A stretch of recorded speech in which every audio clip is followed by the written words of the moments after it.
चलिए आज एक ऐसी कहानी सुनते हैं जो हमें पूजा और चढ़ावे के असली मतलब के बारे में कुछ बहुत गहरा सिखाती है।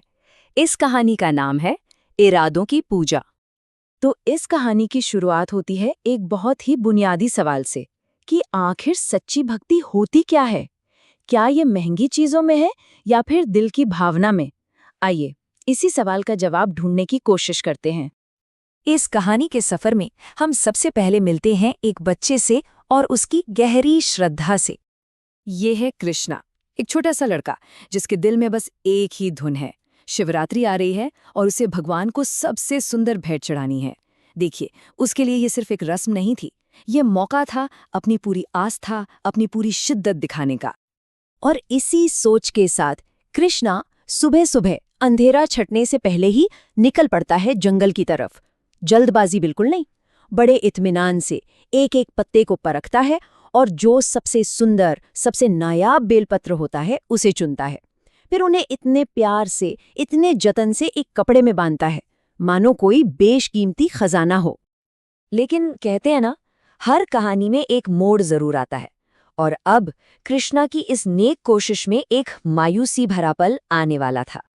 वो तो खुशी खुशी घर लौट रहा था अपने चढ़ावे के बारे में सोचकर कि तभी नदी के पास अचानक से उसका पैर फिसल जाता है और वो अपना संतुलन खो बैठता है।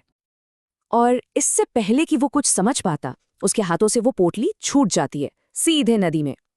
पलक झपकते ही उसकी घंटों की मेहनत, उसके वो प्यार से चुने हुए बिलपत्र, सब के सब नदी की तेज धार में बह जाते हैं।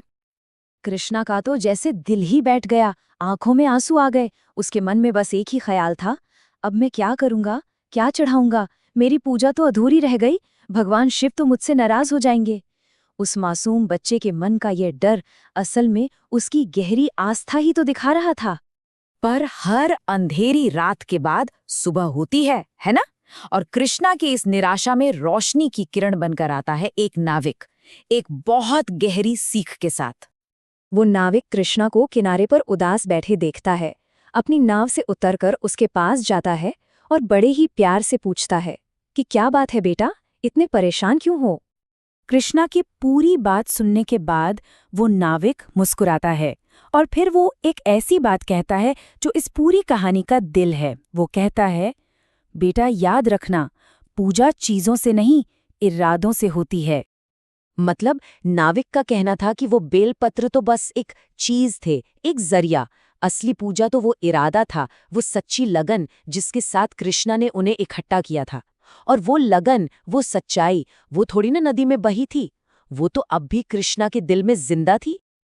ये बात सुनकर कृष्णा की आंखों में एक नई चमक आ गई। उसके मन का बोझ हल्का हो गया।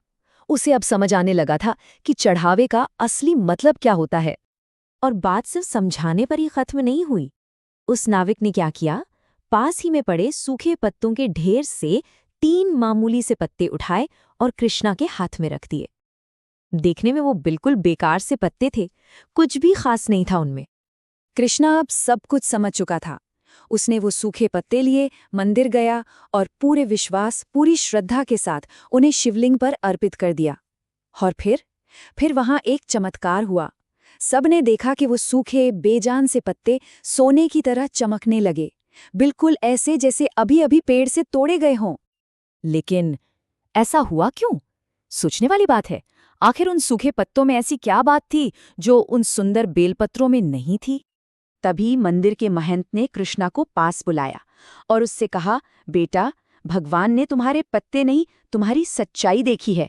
उन्हें तुम्हारी नीयत पसंद आई। वो पत्ते, वो तो बस एक बहाना थे। तो इस पूरी कहानी का निचोड़ क्या निकलता है? एक तरफ थे सूखे बेकार पत्ते और दूसरी तरफ एक दिव्य चमत्कार। और इस सब के पीछे वजह क्या थी? सिर्फ एक चीज, सच्चा इरादा।